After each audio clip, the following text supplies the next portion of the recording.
All right, so today we are diving into a real classic, the Tao Te Ching, talking Yeah, about timeless wisdom, it's kind of stuff people have been pondering for centuries. it's true. But, you know, you didn't bring just ANY translation of the Tao Te Ching. You went with Aleister Crowley's version. Right. And let's just say that's a choice that raises some eyebrows. So what made you pick this particular translation?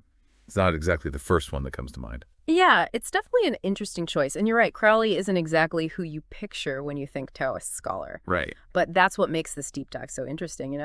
We're going to be exploring the Tao Te Ching through the lens of someone who is deeply immersed in Western esotericism, magic, Kabbalah, you name it. Okay, so we're not just talking about the Tao itself. We're talking about how Crowley, a guy known for summoning spirits, mind you, how he interpreted these ancient Eastern ideas. Exactly. We're going beyond a simple summary of the Tao Te Ching. We're looking at how Crowley bridged Eastern philosophy and Western occultism to find his own unique understanding of it. Okay, I'm hooked. So how does a guy like Aleister Crowley even find his way to the Tao Te Ching in the first place? Well, in his introduction, Crowley talks about his lifelong fascination with magic and his explorations of different Eastern philosophies. He traveled extensively throughout Asia, and he had this pivotal moment during his travels in China. Okay. So picture this.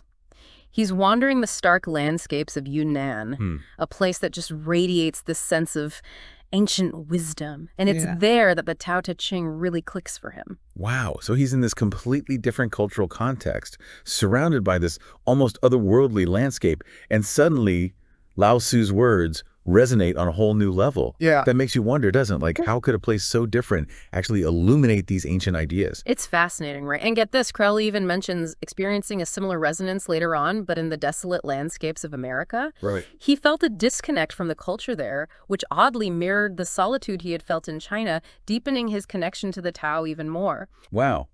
Sounds like he really struggled to reconcile these Eastern concepts with Western thought. So how did he bridge that gap? What was his approach? He turned to the Kabbalah. He viewed it as this incredibly versatile system of symbolism, almost like a universal key to unlock hidden meanings across different spiritual traditions.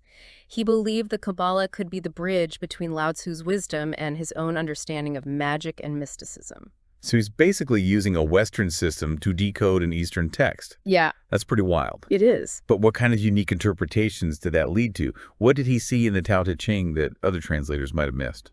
Well, for starters, Crowley stresses that the Tao is ultimately beyond definition. It echoes the very first lines of the Tao Te Ching, which emphasizes how words can never fully capture the true essence of the Tao. He uses terms like root balance, silence, and concealed to point toward this idea that the Tao is something you experience rather than intellectualize. It's like trying to describe the color blue to someone who's been blind since birth, Yes. right? Words just fall short. Exactly. You can use metaphors, you can try to evoke a feeling, but some things just can't be fully grasped by language alone. And this leads us to another key theme, the importance of non-action, or wu-wei. Are you familiar with that concept? I've definitely heard the term, but to be honest, I'm not sure I fully understand it. It's a tricky one, Right. but essentially, wu-wei is about aligning yourself with the natural flow of existence, acting without forcing or striving. Imagine a leaf floating down a stream. Okay. It doesn't fight the current, it simply allows itself to be carried along. That's wu-wei in action. So it's not about being passive. It's about finding that effortless flow. Exactly. And Crowley connects this principle of wu-wei to his own concept of the true will. He believed that everyone has a unique path, a true will that seeks expression in the world. And when you're aligned with your true will, your actions flow effortlessly, almost without conscious effort.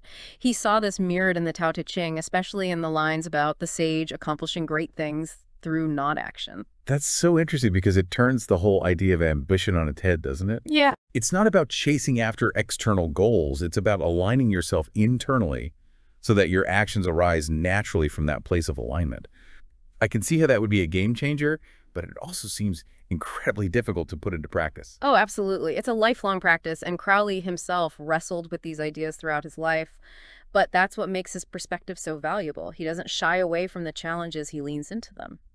So besides this concept of wu-wei and the true will, What other nuggets of wisdom did Crowley find in the Tao Te Ching? Well, he was particularly drawn to the text's emphasis on the feminine principle, which he saw as this vast creative void from which all things emerge. He connected this to the Kabbalistic concept of Nuit, a kind of cosmic womb that represents infinite possibility and creative potential. So he's seeing a connection between the Tao, this boundless source of all creation, and the feminine archetype of creation itself. Precisely. He believed that understanding this feminine principle was essential for understanding the Tao as a whole. Now that's what I call unique perspective. Okay, so Crowley finds his way to the Tao Te Ching. He's using the Kabbalah to interpret it. He's making connections to Western magic and mysticism. What else is he picking up on? What other themes caught his eye? One of the big ones was the Tao Te Ching's emphasis on cycles. It talks about how everything exists in this constant flow of change, birth, growth, decay, death, and rebirth. Right. And this resonated deeply with Crowley's worldview. When you read the Tao Te Ching, those lines about things coming into being, flourishing, then returning to the source, it does make you think about the cyclical nature of, well, everything. The seasons, relationships, even our careers. Did Crowley connect this idea of cycles to his own life experiences or to the world around him? Absolutely. Crowley was fascinated by how the Tao Te Ching portrays existence as this constant dance of opposites, creation and destruction, fullness and emptiness, even beauty and ugliness. He saw these cycles playing out everywhere in nature's changing seasons, in the waxing and waning of the moon and the rise and fall of civilizations. It's this constant process of becoming and returning over and over again. And he wasn't afraid of the ugly parts of those cycles either, right? He didn't shy away from darkness or difficulty. In fact, it seems like he almost embraced those aspects of life. That's a really insightful point. You see, Crowley believed that by acknowledging and accepting the inevitability of change, both the good and the bad, we could actually find a deeper sense of peace and even liberation. He even goes so far as to call this cyclical process love and beauty. It's about seeing the beauty even in decay, recognizing that endings pave the way for new beginnings. Okay, here's where things get interesting to me. Crowley was known for, shall we say, indulging in life's pleasures. But then you read his commentary on the Tao Te Ching, and he's warning against clinging too tightly to knowledge, ambition, even success. It seems like a bit of a contradiction, doesn't it? It might seem that way on the surface, but if we dig a little deeper, it starts to make sense. Remember, the Tao Te Ching places a huge emphasis on balance and harmony. And Crowley saw how excessive ambition, the relentless pursuit of power or knowledge, disrupts that natural order. So he's saying that even those things we typically see as good knowledge, ambition, success, can actually be harmful if we're not careful. Yeah. That's a pretty radical idea. It is radical, but think about it. When societies become obsessed with progress at all costs, with accumulating more and more, what happens? The Tao Te Ching talks about how forced benevolence and justice are signs that something is out of balance. And Crowley was particularly struck by that idea. To him, it was like a commentary on how our attempts to fix things can sometimes do more harm than good. It makes you wonder if our modern obsession with achievement is actually pushing us further away from the very things that would bring us true fulfillment.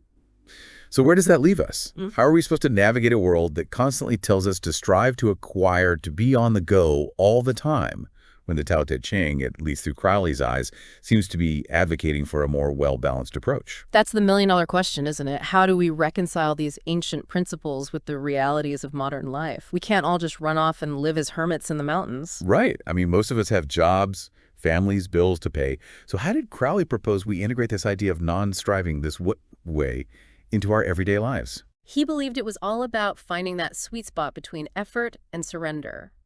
It's not about becoming completely passive, but rather about shifting our approach. For example, instead of getting caught up in the need for a specific outcome, we can focus on taking action from a place of alignment with our true will. Or instead of clinging to success as though it were the source of our happiness, we can appreciate it without letting it define us. It's about letting go of that constant need for control. It's like that saying, do your best and then let go. But Crowley seems to take it a step further. He talks about embracing things. We often try to avoid obscurity over fame, simplicity over complexity. It's almost like he's suggesting we redefine our whole idea of what it means to be successful. Exactly. He challenges us to ask ourselves, what if true fulfillment doesn't lie in achieving some external measure of success, but rather in aligning ourselves with that natural flow of existence? What if it's about finding contentment and joy in the journey itself, even if it takes us down an unconventional path? That's a powerful thought, and it really resonates with the Tao Te Ching's emphasis on finding contentment in the present moment. Right. This idea that we don't need to chase after some future state of happiness when we can find it right here, right now, by simply being present and embracing what is naturally. Absolutely. Crowley firmly believed that by simplifying our lives, letting go of the need to control everything, and finding contentment in the present moment, we could tap into a deep wellspring of peace and fulfillment that's always available to us. It's about aligning ourselves with that deeper wisdom that's always there, guiding us towards our own unique path.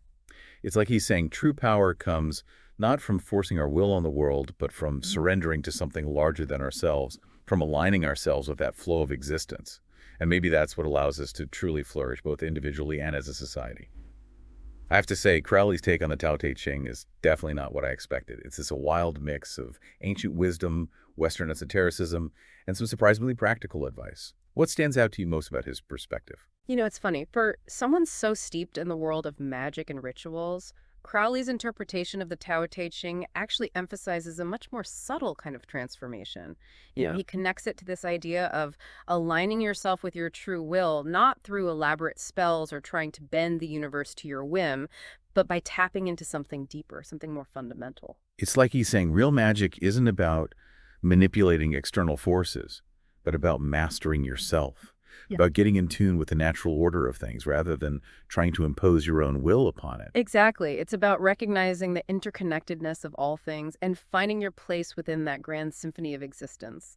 He's not suggesting we become passive, but rather that we act from a place of deep inner alignment, allowing our actions to flow naturally from that source of wisdom and power that's within each of us. So it's less about doing and more about being, about cultivating a state of being that allows you to move through the world with greater ease and grace.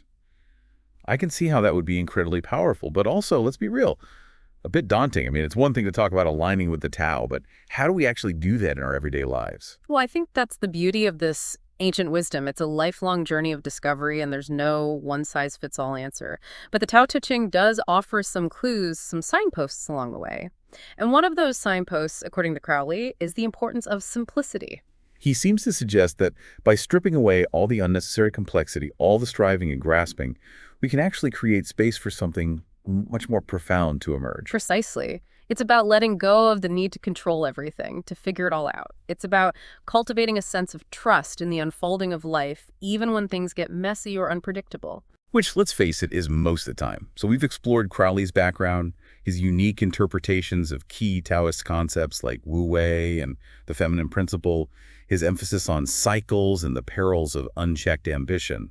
It's a lot to digest. If you had to boil it all down to one key takeaway, one thing you want our listener to walk away with, what would it be?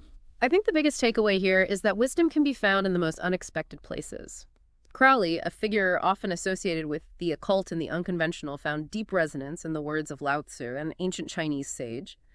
And in doing so, he reminds us that the search for truth and meaning is not confined to any one tradition, culture, or belief system. It's about being open to different perspectives, to Yeah. looking beyond the surface, to finding the threads of connection that weave through seemingly disparate realms of knowledge and experience. Exactly. And sometimes the most powerful journeys are the ones that lead us back to ourselves, to that place of inner wisdom and knowing that's always been there, waiting to be discovered. Beautifully said. It's like Crowley cracked open a door to a whole new way of seeing the Tao Te Ching, even if you don't necessarily agree with everything he said or how he lived his life. He reminds us that there's always more to learn, more to uncover, and that the journey itself is often the richest reward. So to our listener out there, if you're feeling inspired to explore these ideas, further pick up a copy of the Tao Te Ching, maybe even Crowley's translation if you're feeling adventurous, and see what resonates with you. You never know what insights you might uncover.